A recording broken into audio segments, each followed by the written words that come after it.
अस्मद्गुरुभ्यो नमः। श्रीरङ्गसिंहगिरिदेशिकपादसेवा प्राप्ता किल द्रविडवेदरहस्यजातं श्रीगौतमान्वयजमाश्रितभागधेयं गोपालदेशिकमहं शरणं प्रपद्ये। श्रीमद्गौतमवंशनायकमणेर्गोपालसूरेसुतं तत्पादाम्बुजलब्धयुग्मनिगमान्तार्थं सुशीलं सदा सद्विद्याविनयादिसद्गुणनिधिं स्वाचार्यनिष्ठान्वितं वन्दे वैष्णवभूषणं तमनहं श्रीरङ्गरामानुजं कौशिकान्वयसञ्जातं वेङ्कटार्यतनूभवं वेदान्ताचार्यसच्शिष्यं उडैवर्लगुरुं भजे। कन्दाडवंशसञ्जातं रङ्गाचार्यतनूभवं गोपालाचार्यसच्छात्रं गोपालगुरुमाश्रये। वै श्रीमान् वेङ्कटनाथार्यः कवितार्किककेसरी वेदान्ताचार्यवर्यो मे सन्निधत्तां सदा हृदि। భాగవతోత్తములందరికీ దాసోహాలు సమర్పిస్తూ వేదాంత దేశకుల వారు అనుగ్రహించినటువంటి భగవద్ధ్యాన సోపానము అనేటటువంటి ఒక స్తోత్రాన్ని అధ్యయనం చేసేటటువంటి ప్రయత్నం చేస్తున్నాం. అందులో భాగంగా క్రిందటి రోజున 11వ శ్లోకాన్ని సేవించేటటువంటి వారమయ్యం. కాంతోదారై అయమిహ భుజై కంకణజ్జాకినాంకై లక్ష్మీధామ్నః పృథుల పరిఘై లక్షితా భీతిహేతి అగ్రే కించిత్ భుజగశయనః స్వాత్మనైవాత్మనసన్ మధ్యే రంగం మమ చ హృదయే వర్తతే సావరోధః. అందంగా దేశికుల వారు 10 శ్లోకాలలో పెరియ పెరుమాళ్లను సేవించి ఆ అనుభవాన్ని అనుభవించినటువంటి స్వామి దేశికుల వారు 11వ శ్లోకంలో ఆ ఎదురుగుండా వేయించేసి ఉన్నటువంటి ఉత్సవాలు, పెరియ పెరుమాళ్ళకు ఎదురుగా వేయించేసినటువంటి ఉత్సవాల అనుభవాన్నంతటిని, నంబెరుమాళ్ల యొక్క అనుభవాన్నంతటినీ కూడా ఒక శ్లోకంలో అనుగ్రహించారు.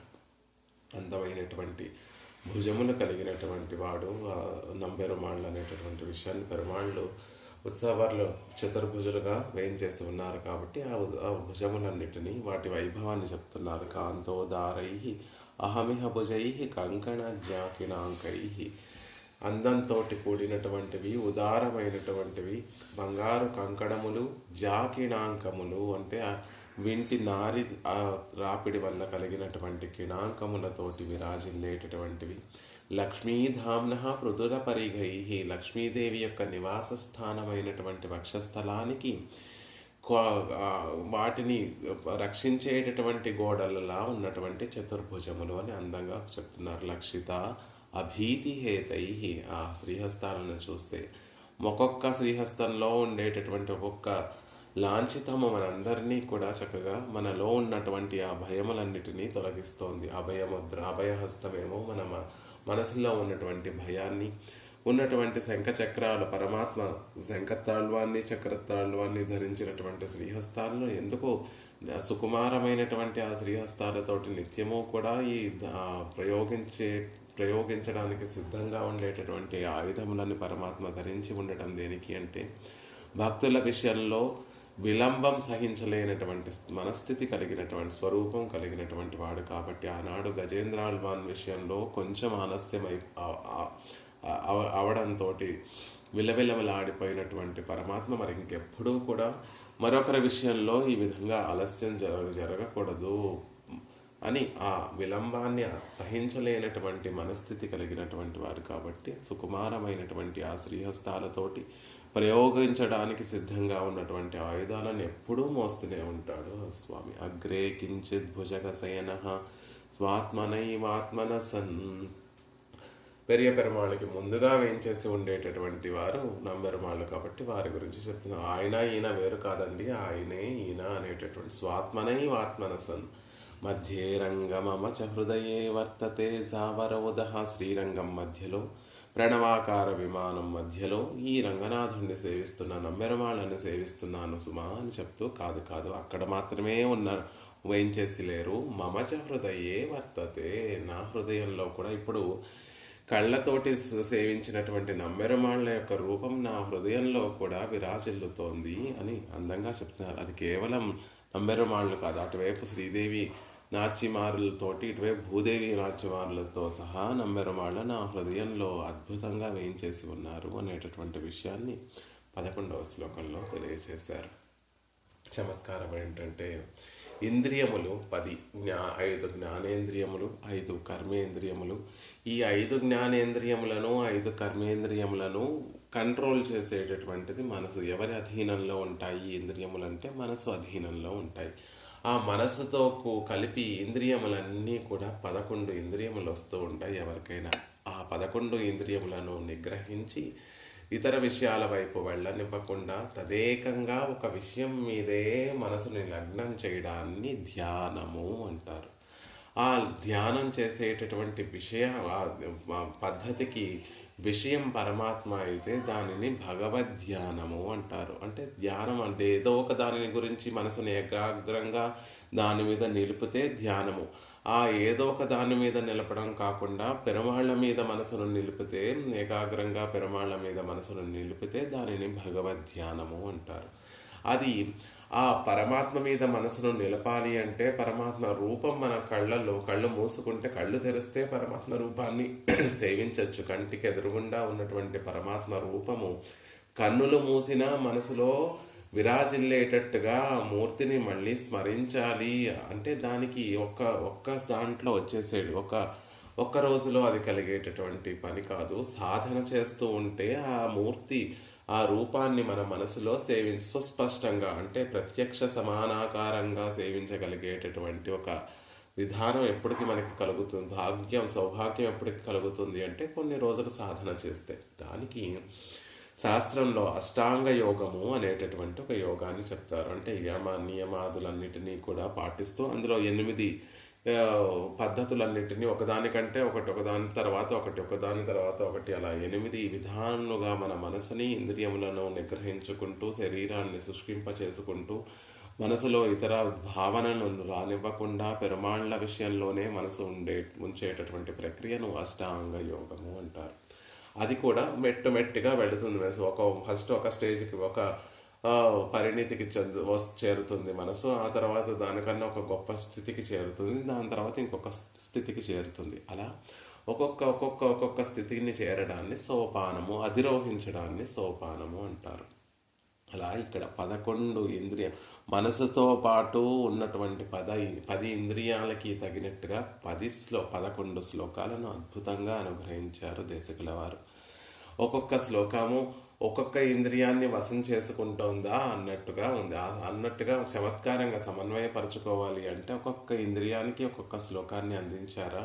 చివరికి ఆ 11వ శ్లోకంలో చివరి శ్లోకంలో నంబెరుమాళ్ల విషయంలో నంబెరుమాళ్లను సేవించినటువంటి ఆ అనుభవాన్ని అనుభవించేటటువంటి స్థితికి చేరిపోయిన తర్వాత మధ్యే రంగం మమచ హృదయే వర్తతే సావరోధ, నా మనసుని కూడా చేరిపోయి ఉన్నారు పెరుమాళ్ళు అని చెప్పడం ద్వారా చివరికి వచ్చేసరికి మనసు కూడా ఆయన అధీనమైపోయిందా అన్నట్టుగా 11 ఇంద్రియములకి తగినట్టుగా 10 ఇంద్రియములు మనసుకి తగినట్టుగా 11 శ్లోకాలను అద్భుతంగా చమత్కారంగా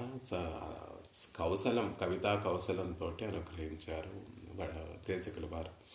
అంతేకాదు మీరు ప్రతి శ్లోకంలో చూస్తే ప్రతి శ్లోకంలో ఎలా ఉంటుంది అంటే మనస్సుకి సంబంధించినటువంటి ఒక పదం వేస్తూనే ఉంటారు. అలా మనకి వస్తూ ఉంటుంది.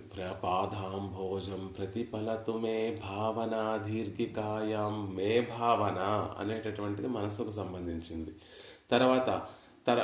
తర్వాత శ్లోకంలో జంఘాం దృష్ట్వా, తర్వాత శ్లోకం జానుచ్ఛాయ ద్విగుణ శుభగాం రంగభర్తుర్ మత్ ఆత్మ అనేటటువంటిది అక్కడ మనసుకు సంబంధించినటువంటి మనసు. మతిర్మామిక రంగయూన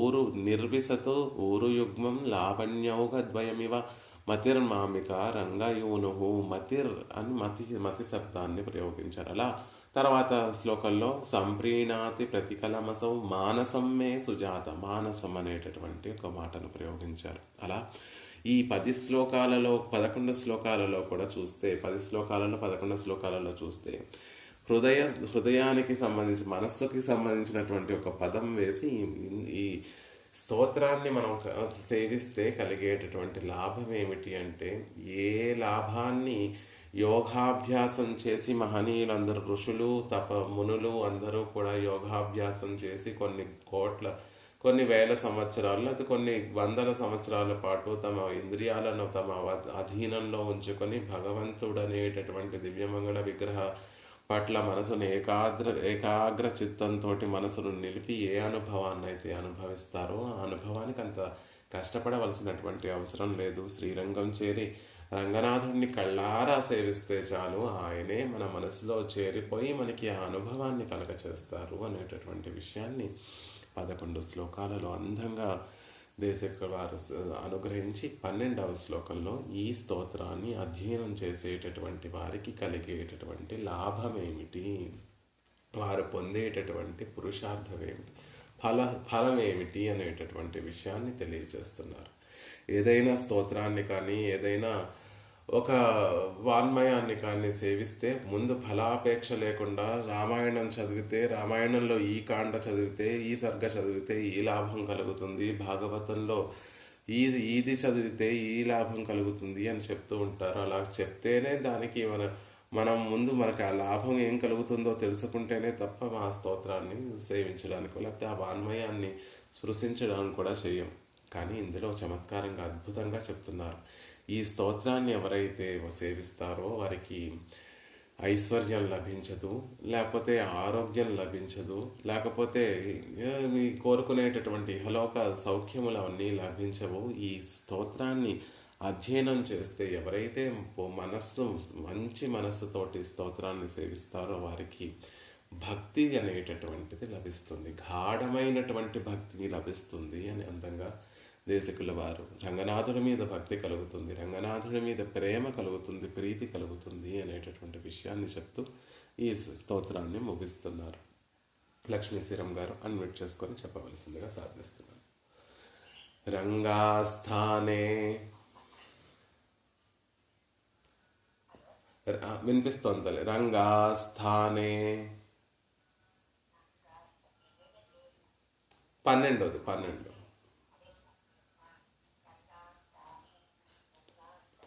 రసికమహితే రంజితాశేషచిత్తే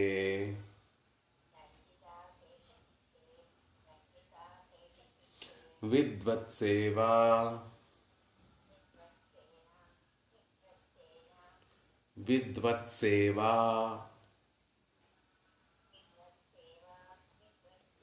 విమల మనసా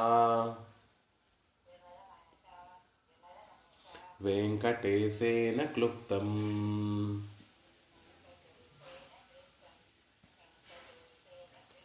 అక్లేశేన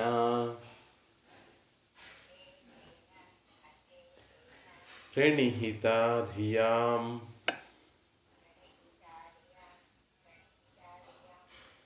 ఆరురోక్షోః అవస్థాం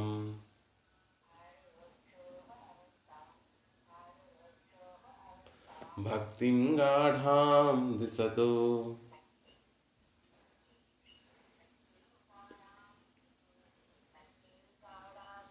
భగవద్ధ్యాన సోపానమేతత్.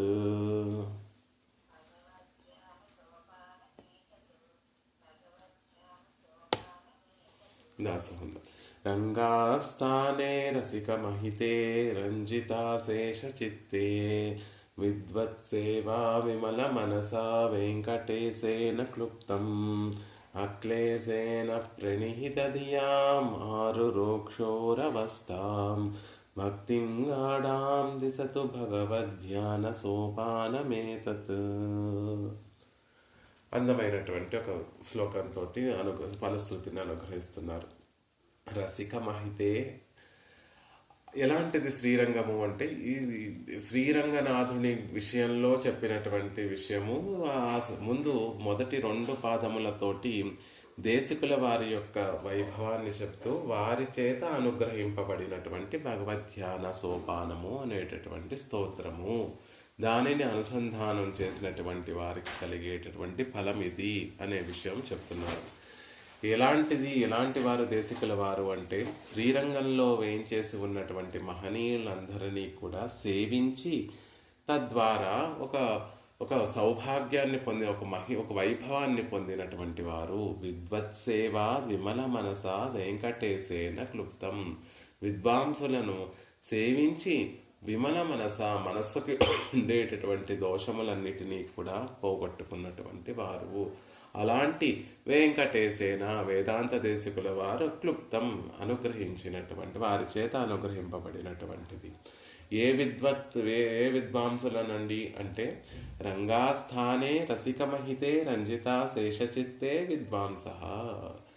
శ్రీరంగంలో వేయించేసి ఉన్నటువంటి రసికమహతే రసికుల చేత ఆదరింపబడినటువంటి రంగాస్థానం. ఆళ్వార్లలో మొదలుకొని ఆళ్వార్లతో ప్రారంభమై పూర్వాచారుల వరకు అందరూ కూడా శ్రీరంగంలోనే మేము ఉంటాం తప్ప అక్కడ నుండి వేరొక చోటికి వెళ్ళము. సాక్షాత్తుగా పరమపదం నాథుడు పరమపదాన్ని ప్రసాదించినా కూడా ఆ ఆనందం మాకొద్దు. ఈ ఆనందంతో పోలిస్తే శ్రీరంగంలో వేయించేసి ఉండే రంగనాథుణ్ణి సేవిస్తూ పొందేటటువంటి ఆనందంతో పోలిస్తుంటే పరమపద ఆనందం కూడా మాకు అక్కర్లేదు అని అందరూ కూడా అక్కడే శ్రీరంగంలో వేయించేసి ఉండి ఆ ఆనందాన్ని అనుభవిస్తున్నటువంటి అద్భుతమైనటువంటి చోటు. కాబట్టి రసికమహతే రసికుల చేత వైభవాన్ని పొందినటువంటి చోటు. రంజితాశేష చిత్తై అందరి హృదయాలను కూడా రంజింపచేసేటటువంటి చోటు. ఎవరు ఏ మనసుతోటి శ్రీరంగానికి వెళ్ళినా అక్కడికి వెళ్ళిన తర్వాత అందరూ పొందేటటువంటిది ఒకే ఒక భావన, అది ఆనందము, పరమానందము.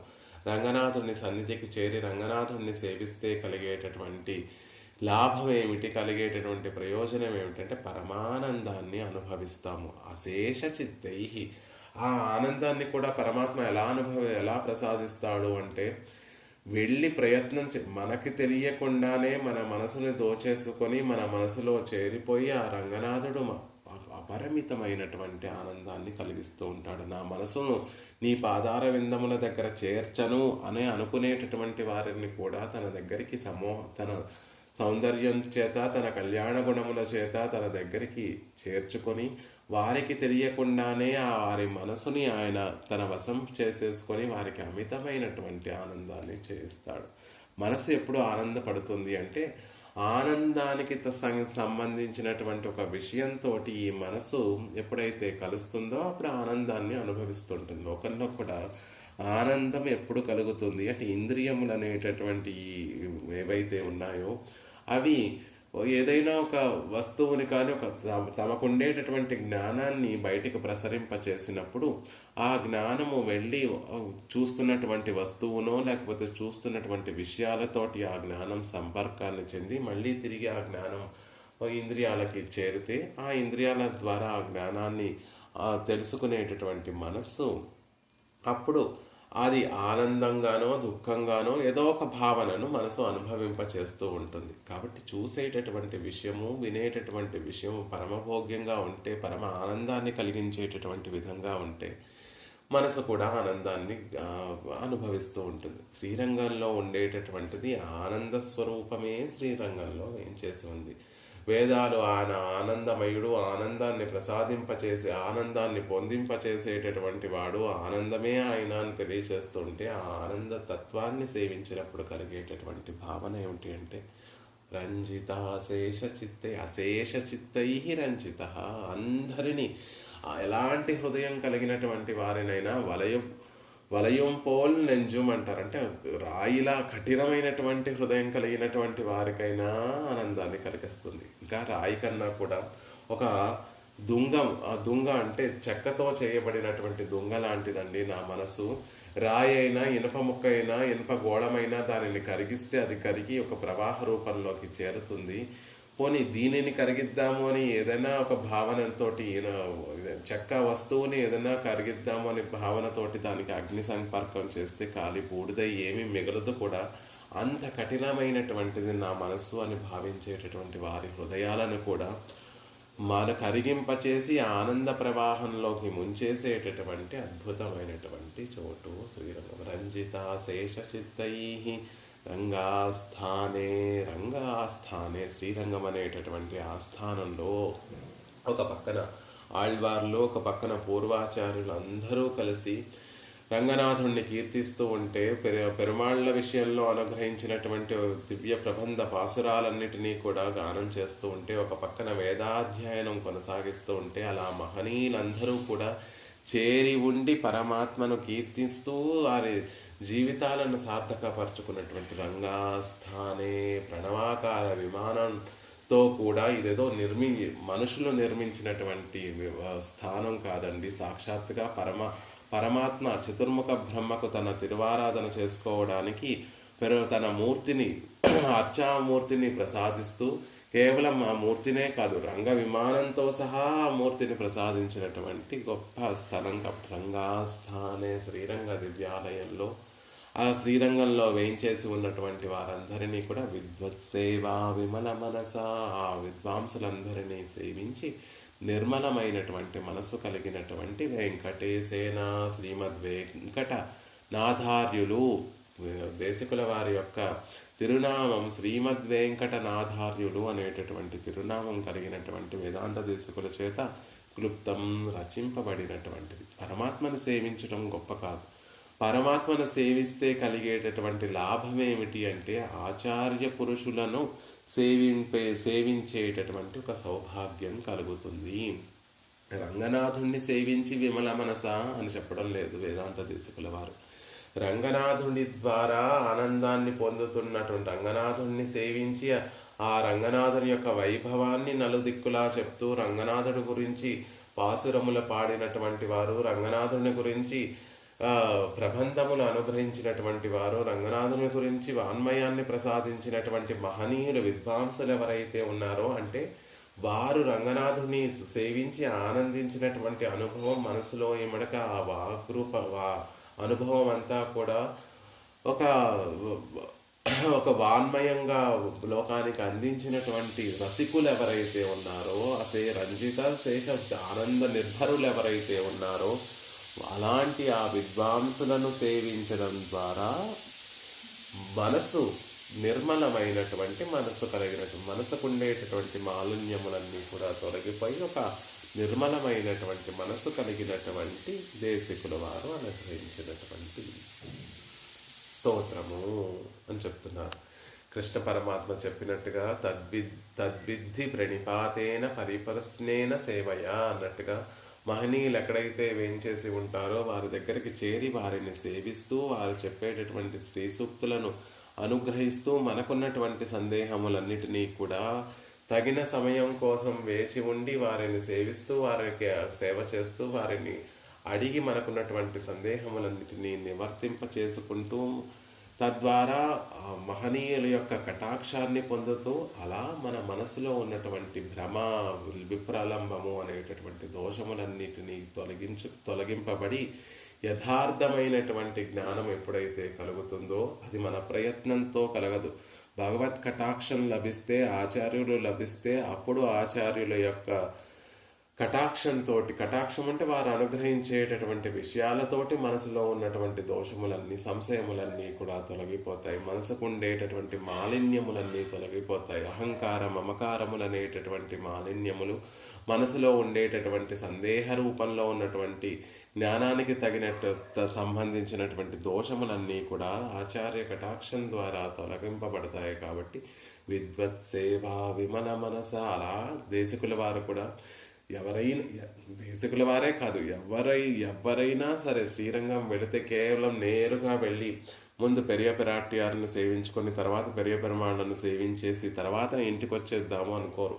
అక్కడికి వెళితే ముందు అక్కడున్నటువంటి ఆళ్వార్లందరినీ ముందు అక్కడున్నటువంటి మహనీయులు ఎవరైతే అక్కడ ఉత్తమ ఆచార్య పురుషులు ఎవరైతే ఉంటారో వారి దగ్గరికి వెళ్ళి వారిని సేవించి వారి ఆజ్ఞను తీసుకొని తర్వాతే పెరుమాడను సేవించుకుందాం కోసం వచ్చామండి అని చెప్తే వారు కటాక్షిస్తే అప్పుడు అక్కడ ఉన్నటువంటి ఆళ్వార్ల గోష్ఠిని, ఆచార్య గోష్ఠిని, తర్వాత శ్రీరంగనాథ్యారిని, తర్వాత పెరియ పెరుమాళ్లను, అక్కడ వేయించేసి ఉన్నటువంటి భగవతి రామానుజుల వారిని అందరినీ నమ్మాళ్ళ వారిని, భగవతి రామానుజుల వారిని, అక్కడ ఉన్నటువంటి ఆచార్య పురుషుల్ని, ఆళ్వార్ల గోష్ఠిని అంతటినీ సేవించి చివరికి రంగనాథుడిని సేవించి అప్పుడు ఇంటికి వచ్చేటటువంటి ప్రయత్నం. అప్పుడే ఆ శ్రీరంగ యాత్రకి ఒక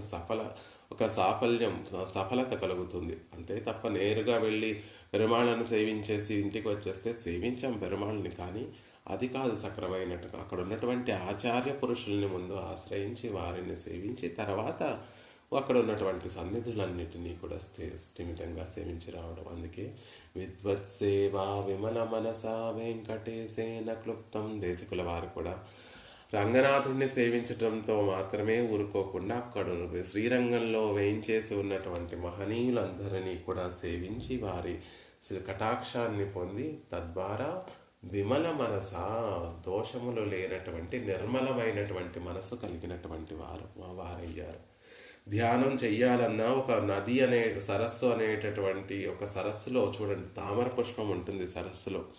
ఆ తామర పుష్ప నీడ సరస్సులో కనిపిస్తూ ఉంటుంది. కానీ ఆ నీడ ఎప్పుడు మనకి స్థిమితంగా కనిపిస్తుంది, స్థిరంగా కనిపిస్తుంది అంటే ఆ సరస్సులో అలలు లేకపోతే ఆ సరస్సు కూడా నిర్మలంగా ఎప్పుడైతే ఎటువంటి అలలు లేకుండా స్థిరంగా ఉంటుందో అప్పుడే ఆ తామర పుష్పం యొక్క నీడను ఆ సరస్సులో మనం చూడగలుగుతాం. మనసులో వేయించేసి ఉన్నటువంటి అంతర్యామిగా వేయించేసి ఉన్నటువంటి ఆ పరమాత్మను కూడా ఎప్పుడు దర్శించగలము అంటే అలలు లేకుండా ఉన్నప్పుడు. మనసుకి ఉండేటటువంటి అలలు ఏమిటి అంటే అహంకారం, మమకారం అనేటటువంటి మాలిన్యములు, భ్రమ, విప్రలంబాది జ్ఞానానికి సంబంధించినటువంటి దోషములు అనేటటువంటి అలలు లేకపోతే హృదయ పుండరీకంలో వేయించేసి ఉన్నటువంటి పరమాత్మ తప్పక మానస సరోవరంలో ప్రతిఫలిస్తారు అనేటటువంటి విషయం తెలుస్తూనే ఉంటుంది. కాబట్టి విద్వత్ సేవ విమల మనస, మరి ఆ మాలిన్యములన్నీ కూడా ఎలా తొలగిపోతాయంటే విద్వాంసులను సేవిస్తే ఆచార్య కటాక్షం ద్వారా, ఆచార్యులు అనుగ్రహించేటటువంటి శ్రీ సూక్తుల ద్వారా, వారు అనుగ్రహించేటటువంటి అనుష్ఠానం ద్వారా మన మనసులో ఉన్నటువంటి మాలిన్యము తొలగిపోతుంది. అలా నిర్మలమైనటువంటి మనస్సు కలిగినటువంటి వేదాంత దేశకుల వారి చేత క్లుప్తం రచింపబడినటువంటి ఈ భగవద్ధ్యాన సోపానం అనేటటువంటి స్తుతి ప్రణిహిత దియా, మంచి మనసు కలిగినటువంటి వారికి, అంటే దోషాలను అసూయ లేనటువంటి వారికి, దోషాలు ఎంచకుండా ఉన్నటువంటి దానిని ఒక మంచిగా దానిని యాక్సెప్ట్ చేసి అనుభవించగలిగినటువంటి వారి మనసులో అలాంటి ఒక మనసు కలిగినటువంటి వారికి, కఠినమైనటువంటి మనసు కాకుండా మంచి దేనికైనా స్పందించేటటువంటి మనసు కలిగినటువంటి వారి యొక్క స్థితిని అక్లేశేన సులభంగా ఆరురోక్షోహో అధిరోహించగోరినటువంటి వారికి గాఢాం భక్తి దిశతు.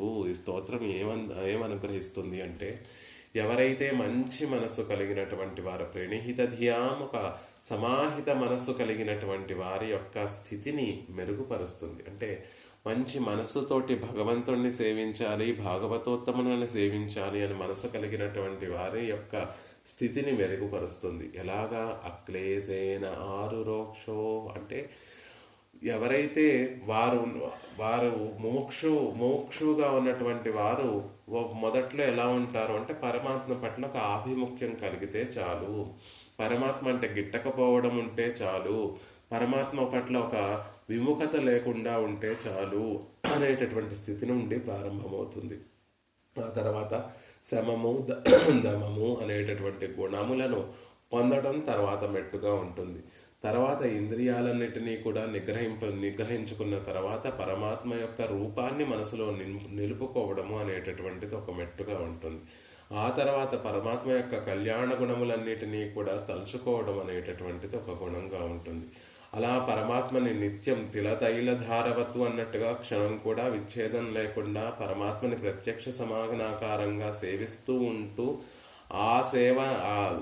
సేవించే ఆ భావన పరంపరకి ఒక్కసారి కూడా అవరోధం రాకూడదు, అవరోధం వస్తే నేను ధరించి ఉండలేను అనేటటువంటి స్థితికి చేరుకోవడం అనేటటువంటిది ఒక భక్తుని యొక్క మార్గం. అంటే ఆ భక్తుడు భగవంతుని విషయంలో పయనించేటటువంటి ఒక ప్రయాణంలో ఉండేటటువంటి స్థితులు.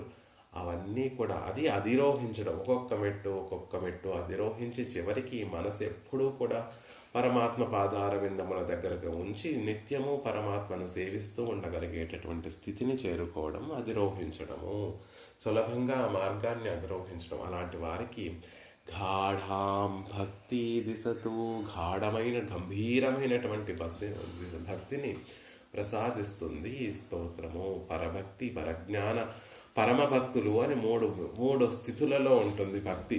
పరభక్తి అంటే పరమాత్మ గురించి తెలుసుకుంటూ ఆనందించడం. పరజ్ఞానము అంటే ఆయన గురించి పూర్తిగా తెలుసుకొని ప్రత్యక్ష సమానాకారంగా ఆయనని దర్శిస్తూ మనసులో ఎప్పుడూ ఆయనని ప్రత్యక్ష సమానాకారంగా దర్శిస్తూ ఉండేటటువంటి స్థితిని పరజ్ఞానము అంటారు.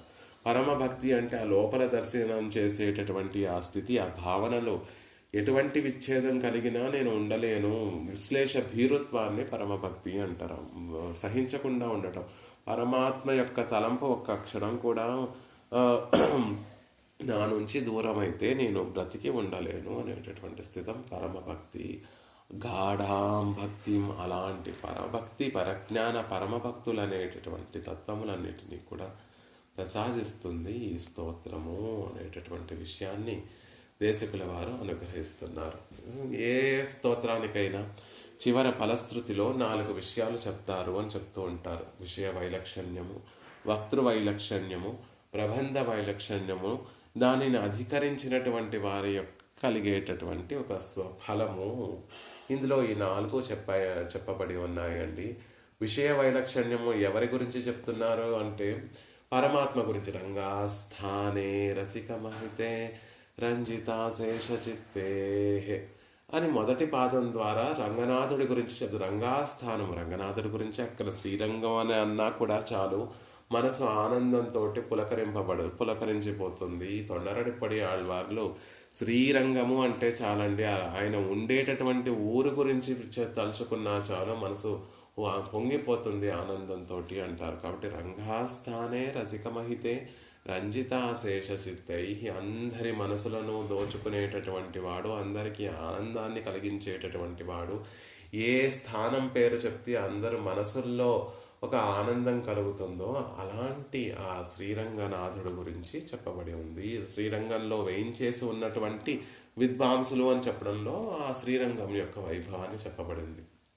అలాంటి వారిని సేవించడం వల్ల అలాంటి మరి చెప్పేటటువంటి వారు ఎలాంటి వారు అంటే 2వ పాదంలో విద్వత్సేవా విమల మనస వెంకటేశేన క్లుప్తం విమల మనస్కులు. తిరుప్పాణాళ్వార్లో విమలన్ అనేటటువంటి ఈ మాటను అమలనాది పిరాన్, రంగనాథుడి విషయంలో ఆళ్వార్లు అనుగ్రహించినటువంటి ప్రబంధము తిరుప్పాణ అమలనాది పిరాన్ అనేటటువంటి ప్రబంధంలో ఆళ్వార్లు ఈ విమలన్ అనేటటువంటి మాటను పరమాత్మ విషయంలో ప్రయోగిస్తారు. అంటే దోషగంధము ఏమాత్రము అంటనటువంటి వారు అని అర్థం. పరమాత్మను సేవిస్తే మనకి కలిగేటటువంటి లాభం ఏమిటి అంటే మనం కూడా ఇక్కడ మనం కూడా అలాంటి స్థానాన్నే పొందుతాం. పరమాత్మ ఎలాంటి వాడు అంటే తాను ఏ స్థితిలో ఉంటాడో మనని కూడా అదే స్థితిలోకి చేర్చేటటువంటి వాడు. వారణమాయిరం అనేటటువంటి దశకంలో గోదాదేవిని వివాహం ఆడడానికి వస్తున్నటువంటి పరమాత్మ 1000 ఏనుగుల మీద వచ్చాడండి. ఒక ఏనుగు మీద ఆయన అధిరోహించాడు. మిగిలినటువంటి 999 ఏనుగుల మీద తన స్నేహితులందరినీ, తన పరివారాన్నంతటినీ కూడా మిగిలినటువంటి ఏనుగుల మీద కూర్చొని గోదాదేవిని వివాహం ఆడడానికి వెళ్ళి పుత్తూరు వేయించేశారు అనే విషయాన్ని చెప్తారు. అక్కడ వ్యాఖ్యానంలో మహనీయులు పెరియవాచాన్ పిళ్ళై అనుగ్రహిస్తారు. మామూలుగా వివాహం అంటే ఎలా ఉంటుంది అంటే వరుడు ఉన్నతమైనటువంటి స్థానం మీద ఉంటారు, మిగిలినటువంటి బంధువర్గం అంతా కూడా కింద ఆయనని అనుసరిస్తూ ముందో వెనకో వస్తూ ఉంటారు. ఇప్పుడు కూడా వివాహాలు చూస్తూ ఉంటాం కదా. భారత్ అని వరుణ్ణేమో గుర్రం మీద కూర్చోపెడతారు, మిగిలినటువంటి వారందరూ కూడా వరుడు చుట్టూతా ఉంటూ ఉంటారు. ఇక్కడ విచిత్రం ఏమిటంటే పరమాత్మ ఒక్కడే ఏనుగు మీద కూర్చొని వేయించేయడం లేదు, మిగిలినటువంటి తన పరివారాన్నంతటినీ కూడా ఏనుగుల మీదే కూర్చోబెట్టి ఆయన వేయించేస్తున్నాడు, వారందరితో కలిసి వేయించేస్తున్నాడు. దీనికి కారణం ఏమిటి అంటే ఆయన ఎలాంటి వాడు అంటే తాను ఏ స్థితిలో ఉన్నానో తనని ఆశ్రయించినటువంటి వారిని కూడా అదే స్థితిలో ఉంచేటటువంటి వాడు పరమాత్మ. ఆయన హాయిగా పరమపదంలో నిత్యులు ముక్తులు సేవిస్తూ ఉంటే ఆనందాన్ని అనుభవిస్తూ ఉండేటటువంటి వాడు పరమాత్మ.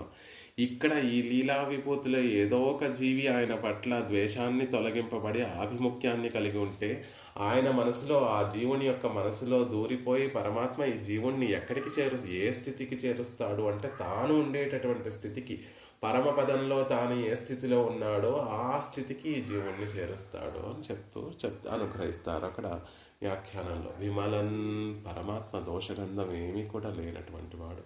పరమాత్మ యొక్క భక్తుల్ని ఆశ్రయించి వారిని సేవిస్తే మనకి కలిగేటటువంటి లాభం ఏమిటి అంటే మనలో ఉన్నటువంటి దోషములు కూడా తొలగిపోతాయి. అందుకే ఇక్కడ దేశికుల వారు తమని తాము విమలన్ అని చెప్పుకుంటున్నారా. ఆ నిర్మలత్వం ఎలా లభించింది అంటే పరమాత్మ కటాక్షంతో భాగవతోత్తములను సేవించడం ద్వారా నిర్మలత్వం లభించింది అని గౌరవంగా వారికి భాగవతోత్తముల్ని ఆశ్రయిస్తే కలిగేటటువంటి లాభం యొక్క వైభవాన్ని తెలియజేయడం కోసం విమలన్ అని తమను తాము పాడుకుంటున్నారు. అలాంటి మహనీయులు దేశకుల వారు పాడినటువంటి స్థలము ఊర్ పేరు అరంగమే. అరంగమే పేరు చెప్తే చాలు మనసు పులకరించిపోయేటటువంటి అందమైనటువంటి శ్రీరంగం అరంగం అని చెప్పబడేటటువంటి చోటు. దేవో నశుభమాతనోతు దశధా నిర్వర్తయన్ భూమికాం రంగే ధామని లబ్ధ నిర్భర రసైర్ అధ్యక్షితో భావుకై. దేశకుల వారే దశావతార స్తోత్రంలో అందంగా ఒక మాట చెప్తారు. దేవోన శుభమాతునోతు, మనందరికీ కూడా పరమాత్మ శుభాలను కలిగించాలి. ఏ పరమాత్మ దశధా నిర్వర్తయన్ భూమికాం రంగేధామని లబ్ధ నిర్భర రసై అధ్యక్షితో భావుకై. శ్రీరంగంలో స్థిరంగా వేయించేసి ఉన్నటువంటి ఆ పరమాత్మ మనకి శుభములను అనుగ్రహించుగాక. ఏం చేస్తాడండి శ్రీరంగంలో ఉన్నటువంటి స్వామి అంటే దశధా నిర్వర్తయన్ భూమికాం. ఇది రంగం అంటే రంగం అంటేనే నాటక రంగము. శ్రీరంగానికి ఒక నిర్వచనం ఏమిటి అంటే శ్రీదేవికి నాటక రంగము, నృత్య ప్రదేశము, స్టేజ్. ఎక్కడైతే పర్ఫార్మెన్సెస్ అన్నీ యాక్ట్ చేస్తారో ఆ స్టేజ్ని రంగము అంటారు. ఇది కూడా ఒక రంగమే. శ్రీరంగం కూడా ఒక నాటకాలను ప్రదర్శించేటటువంటి ఒక రంగము, ఒక స్థానము అని చెప్తున్నారు. అక్కడ ప్రదర్శించేటటువంటి వాడు ఎవరు? నటశేఖరుడు ఎవరు అంటే ప్రధాన భూమికను వేషాన్ని వేసేటటువంటి వాడెవరు అంటే శ్రీరంగనాథుడే. పరమపదంలో ఉండేటటువంటి ఆయన ఒక భూమికను స్వీకరించి అదే దివ్యమంగళ ప్రాకృతమైనటువంటి దివ్యమంగళ విగ్రహంతో అక్కడ ప్రకాశించేటటువంటి గుణములతోటి ఇక్కడికి వచ్చి ఏం చేశారు? ప్రధాన నాయకుడిగా చెప్తున్నారు. మరి నటశేఖరుడు వేసేటటువంటి వేషాలు ఏమిటండి అంటే ఒకసారి కూర్మ అవతారం స్వీకరిస్తాడు, ఒకసారి వరాహ అవతారాన్ని స్వీకరిస్తాడు, ఒకసారి నృసింహ అవతారాన్ని స్వీకరిస్తాడు, ఒకసారి వామనుడిగా వస్తాడు, ఒకసారి రాముడిగా వస్తాడు, ఒకసారి కണ്ണన్గా వస్తాడు. సేవించేటటువంటి వారికి ఎవరు ఏ రూపంలో చూడాలనుకుంటున్నారో ఆయా రూపాలలో దర్శనం ఇస్తూ వారి మనసుని రంజింపచేస్తారు. అందుకే నేను శ్రీరంగనాథుడిని సేవించాలని నాకు లేదు, తిరువేంగడముడయాన్ని సేవించాలి ఉంది అని భావించినటువంటి వారిని కూడా ఆ తిరువేంగడముడయాన్ని నేనే వడవేంగడ మామలై అక్కడ నిలుచున్నటువంటి వాడిని, ఇక్కడ పడుకున్నటువంటి వాడిని నేనే సుమ అనేటటువంటి విషయాన్ని ఆ దర్శించేటటువంటి మహనీయులు భక్తులకి తెలియచేసి వారి మనసుని కూడా రంజింపచేస్తూ ఉంటారు. ఒకసారి శ్రీరంగంలో వేయించేసి ఉన్నటువంటి ఆచార్య పురుషులు పరమాత్మ ఆళ్వార్లందరూ ఎప్పుడూ కూడా వారు శ్రీరంగంలో ఉండేటటువంటి వారే, ఎప్పుడూ శ్రీరంగాన్ని దాటి బయటికి వెళ్ళినటువంటి వారు. ఆ స్వామి భాగవతోత్తములు రంగనాథుడి దగ్గరికి వచ్చి, స్వామి ఆళ్వార్లందరూ కూడా తిరువేంగడముడయాన్ దగ్గర కదా శరణాగతి చేశారు, ఒకసారి వెళ్ళి తిరువేంగడముడయాన్ని నేను సేవిద్దామనుకుంటున్నాను, మీ ఆజ్ఞ ఇస్తే మీ ఆజ్ఞను తీసుకొని వెళ్దామనుకుంటున్నాను అని పెరుమాళ్ళ దగ్గరికి వచ్చి విన్నపం చేశారు. మహనీయులందరూ భాగవతోత్తములు ఎలా ఉంటారు అంటే పెరుమాళ్ళ దగ్గర విన్నపం చేసి పెరుమాళ్ళ ఆజ్ఞ తీసుకోకుండా ఎక్కడ ఏ పని చెయ్యనటువంటి వారు పరమ భాగవత శ్రీరంగంలో వేయించేసి ఉన్నటువంటి పరమ భాగవతోత్తములు. ఆయన అలా అనేసరికి రోజు వచ్చి చక్కగా గానం చేస్తూ ఉంటారు పాసురాలు. మీరు ఆయనని విశ్లేషించి ఉండటం రంగనాథుడికి ఇష్టం లేదు కాబట్టి వారు అన్నారట, సరే అండి మీరు వెళుదురు, కానీ రేపు ఒక్కరోజు తిరుప్పాణాళ్ వారు అనుగ్రహించినటువంటి అమలనాథి పిరాన్ని ఒకసారి గానం చేసి తర్వాత మీరు వెళ్ళి సేవించి తిరువేంగడముడియాన్ని సేవించి వద్దురు అన్నారట. తర్వాత ఆ మహనీయులు వచ్చి రంగనాథుని సన్నిధిలో ఆ అమలనాథి పిరాన్ని సేవించడం ప్రారంభించారట.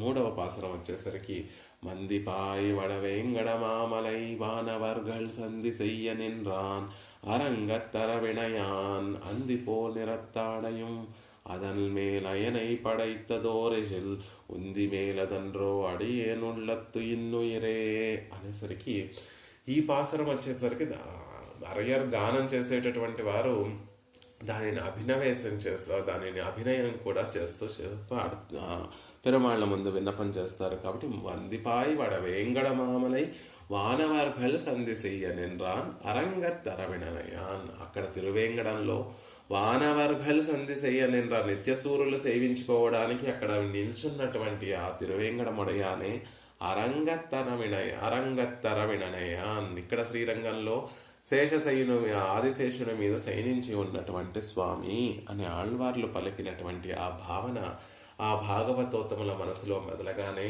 అయ్యో ఇదేంటి ఇలా అనుకున్నాను, ఆ తిరువేంగడముడియానే కదా ఇక్కడికి వచ్చి శయనించి ఉన్నటువంటి రంగనాథుడు, ఈయనే నాకు కావాలి.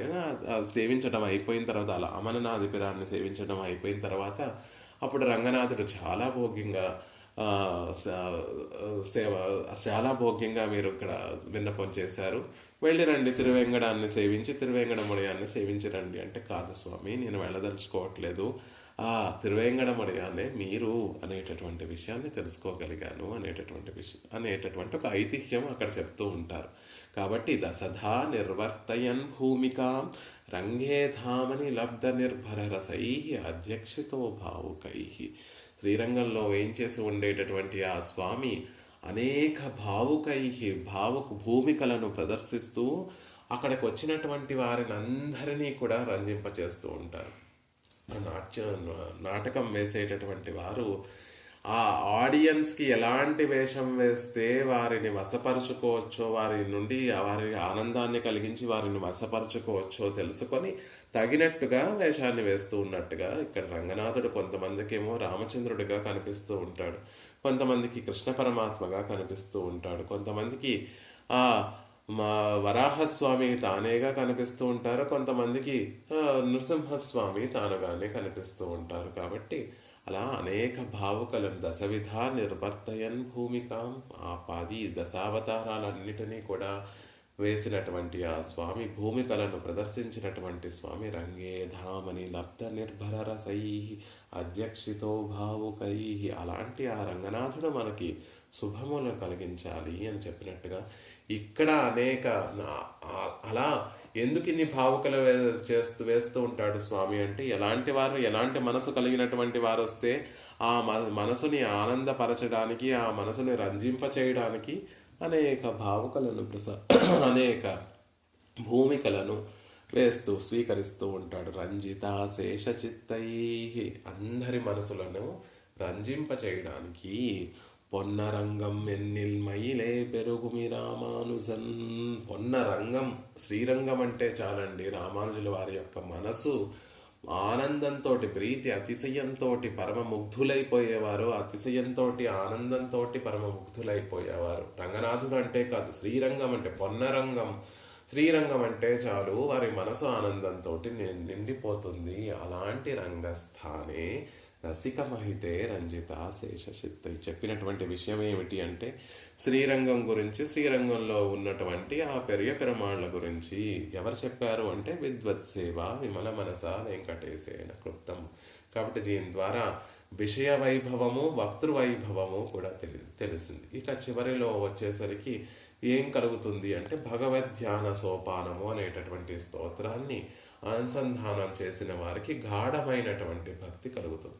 ఆపాదచూడమనుభూయ హరింసయానాం అన్నట్టుగా పాదారవిందముల దగ్గర నుండి కిరీటం వరకు రంగనాథుని యొక్క కిరీటం వరకు సేవించి ఆ అనుభవాన్నంతటినీ కూడా సోపాన పద్ధతిలో మనకి అనుగ్రహించినటువంటి దేశికుల వారి యొక్క స్తోత్రాన్ని కనుక మనం అనుసంధానం చేస్తే సేవిస్తే ఆ మెట్లు మెల్లిమెల్లిగా ఎక్కి ఆ పరమపదనాథుని యొక్క తొడలో కూర్చొని ఆ పరమానందాన్ని అనుభవించేటటువంటి వారము. అర్చరాదిగతిలో జీవుడు పయనిస్తూ ఉంటే విరజను దాటి తిరుమామణి మండపం చేరి అక్కడ ఉన్నటువంటి పరమాత్మను సేవిస్తూ ఆ పరమాత్మ శ్రీహస్తాన్ని ఆలంబనగా పుచ్చుకొని పరమాత్మ యొక్క తొడ మీద కూర్చొని ఎలా అయితే ఆ పరమానందాన్ని అనుభవిస్తూ ఉంటాడో ఇక్కడ కూడా రంగనాథుని యొక్క ఆ వైభవాన్నంతటినీ కూడా సేవించి చివరికి పరమానందాన్ని పొందుతారు. ఎలా కడైంద అముదు కొండు కలసత్తై నిరైతాల్ పోల్ ఉడలురగివాయ్ తిరందుం అడుతున్నై నిరైతు కొండేన్. ఇక్కడ పెరియాళ్ళ వాళ్ళు అద్భుతంగా ఒక మాట చెప్తారు. సముద్రాన్ని చిలికినప్పుడట, క్షీరాబ్దిని చిలికినప్పుడు అమృతం ఆ సముద్రం నుంచి ఊరుతూ ఉంటే దేవతలందరూ కూడా ఆ అమృతాన్ని ఎత్తుకోవడం కోసం, దాన్ని స్వీకరించడం కోసం ఒక పెద్ద కలశాన్ని, బంగారు కలశాన్ని తీసుకొని వెళ్ళి ఊరుతున్నటువంటి అమృతాన్నంతటినీ కూడా కలశంలో నింపుకున్నట్లుగా కడైందం అముదు కొండు కలసత్తై నిరైతార్ పోల్ ఊడలురుగి వాయి తిరందు మడుతున్నై నిరైతు కొండేను. ఉడలురుగి నా శరీరం అనేటటువంటి ఈ సముద్రాన్ని మదించి కరిగిపోతూ వాయి తిరందు నోరు తెరిచి వాయి తిరందు అడుదున్నై చేతులు జోడించి పరమభోగ్యుడైనటువంటి పరమాత్మని నిరైత్తు కొండే నా ఎదలో నింపుకున్నాను అని పెరియాళ్ళ వాళ్ళ యొక్క శ్రీసూక్తి. ఎలా అయితే ఆనాడు దేవతలందరూ క్షీరాబ్దిలో వచ్చినటువంటి ఆ అమృతాన్ని ఒక బంగారు కలశంలోకి ఎత్తి పెట్టుకుని దానిని అనుభవించడం కోసం బంగారు కలశంలోకి ఎలా అయితే నింపుకున్నారో, పరమాత్మను సేవించగానే ఉడలురిగి నా శరీరం అలా ఒక ప్రవాహంగా మారిపోయింది, శిథిలమైపోయి ప్రవాహంగా మారిపోయింది. వాయి తిరందు నోరారా ఆయన తిరునామాన్ని పలికి నోరు తెరిచి ఆయన తిరునామాలు చెప్తూ ప్రీతిపూర్వకంగా ఆ తిరునామాలు చెప్తూ చేతులు అంజలి ఘటించి భోగ్యమైనటువంటి అమృతం ఎవరికి కావాలి? అది ఉప్పుచారు సుమ. పరమభోగ్యుడైనటువంటి పరమాత్మ నిరైతుకొండే నా మనసులో ఎదలో నింపుకుంటున్నాను. దేవతలు ఆ అమృతాన్ని నింపుకుంటూ వారికి ఏదో గొప్పది అనుకుంటున్నారు. ఆ అమృతాన్ని పొందడానికి సముద్రాన్ని మధించడం ద్వారా లభించినటువంటి ఆ ఉప్పుచారుని బంగారు కలసంలోకి ఎత్తిపెట్టుకుంటున్నట్టుగా ఊడలురుగి వాయి తిరందు శరీరం కరిగిపోతూ ఉంది. ఆయన రంగనాథుడిని తెలుసుకో ఒక్కసారి మనసులో భావన చేస్తే లోకంలో ఉన్నటువంటి వారందరూ చూస్తూ తొండరడిపడి వారిలో లోకంలో ఉన్నటువంటి వారిని అందరినీ అడుగుతారు. నేనేమో రంగనాథుడిని సేవించలేకపోతున్నాను, సేవిస్తూ ఉంటే నా మనసు కడిగిపోతోంది, నా శరీరం శిథిలమైపోతోంది, మీరందరూ దృఢంగా ఎలా సేవించగలుగుతున్నారు? నాకు ఆ ఉపాయం ఏమిటో చెప్పండి, నేను కూడా అవలంబిస్తాను అని తొండరడిపడి వాళ్ళు అడిగినట్టుగా ఉడలురుగి వాయి తిరందుం అడుదున్నై నిరైత్తుకొండేన్. పెరుమాళ్ళను సేవిస్తే శరీరం శిథిలమై కరిగిపోయి ప్రవాహ రూపంలో వెళ్ళిపోతుంది. వాయి తిరందు ఆనంద పారవస్యంతో ఆ పరమాత్మ తిరునామాలు చెప్తూ అంజలి ఘటిస్తూ నృత్యాలు చేస్తూ మనసులో ఆయనని నింపుకుంటున్నాను. పరమభోగ్యమైనటువంటి పరమాత్మని మనసులో నింపుకుంటున్నాను. ఒక రసమైనటువంటి ద్రవ్యాన్ని పాత్రలో ఎత్తుకుంటూ ఉన్నప్పుడు పాత్ర ఎంత గొప్పగా ఉంటే అంత ఎక్కువ ద్రవ్యాన్ని మనం పెట్టుకోవచ్చు. మనసులో పరమాత్మని నింపుకుంటున్నాను అని చెప్పేటప్పుడు మనం మనసుకి ఉండేటటువంటి ఆ ఏకాగ్రత, ధ్యానం చేసేటటువంటి ఆ శక్తి అంతదో తెలుస్తూ ఉంటుంది. అలాంటి భగవద్ధ్యాన సోపానాన్ని గనక మనం అనుసంధానం చేస్తే కలిగేటటువంటి విషయం ఏమిటి అంటే గాఢాం భక్తిం, దహర పుండరీకంలో అంతర్యామిగా ఉన్నటువంటి పరమాత్మని చూడాలి, ఆయనను దర్శించాలి అంటే ఉండేటటువంటి ఒకే ఒక మార్గము ధ్యానము. తిలతైల ధారవత్తు ఎడతెరిపి లేకుండా మన మనసుని ఆయన మీద నిలిపి ప్రీతిపూర్వకంగా ఉపాసన చేయడమే, భావనలు కలిగి ఉండడాన్నే భక్తి అంటారు. అలా హృదయ పుండరీకంలో ఉన్నటువంటి పరమాత్మని చూపించేటటువంటి సాధనాన్ని భక్తి. అది కూడా ఎలా కలుగుతుంది అంటే అది కూడా ఆయన కటాక్షంతోనే. ఆయనని పొందడం కోసం ఆయనే ప్రాప్తి, ఆయనే ఉపాయము. ఆయన వల్ల కలిగినటువంటి భక్తి ఆయనని చూపించి ఆయనని చేరుస్తుంది. కాబట్టి తేయాంతి సిద్ధిం పరమాం చ వైష్ణవీం అని కులశేఖర ముకుందమాలలో చెప్పినట్టుగా ఆయనని ధ్యానించేటటువంటి వారు పొందేటటువంటి లాభం ఏమిటి అంటే చివరికి పరమపదమే సుమా. ఆయన ప్రసాదించేటటువంటి భక్తిని ఆలంబనగా చేసుకొని ఆయన పాదారవిందములే ఉపాయము అని భావించి ఉండేటటువంటి వారికి కలిగేటటువంటి ఈ ఫలము ఏమిటి అంటే మోక్షమే. భక్తి, గాఢమైనటువంటి భక్తి, తద్వారా పరమాత్మని పొందడమే.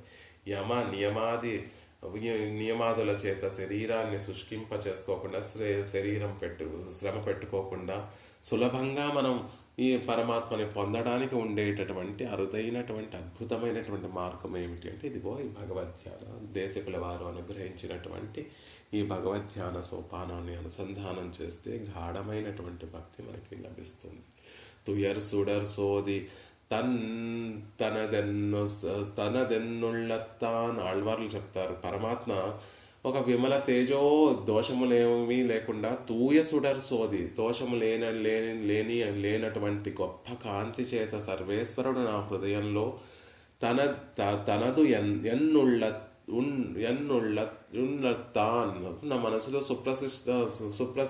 సుప్రతిష్ఠుడై పరమాత్మ నిర్భరుడై వేంచేసి ఉన్నాడు అని చెప్పినట్టుగా ఈ భగవద్ధ్యాన సోపానంలో దేశకుల వారు అనుగ్రహించినటువంటి ఒక్కొక్క దివ్య అవయవ సౌందర్యాన్ని మనం అనుభవిస్తూ చివరికి మనకి కలిగేటటువంటి ఫలం ఏమిటి అంటే రంగనాథుని యొక్క దివ్యమంగళ విగ్రహాన్ని నిత్యము మనసులో నిలుపుకోవడమే.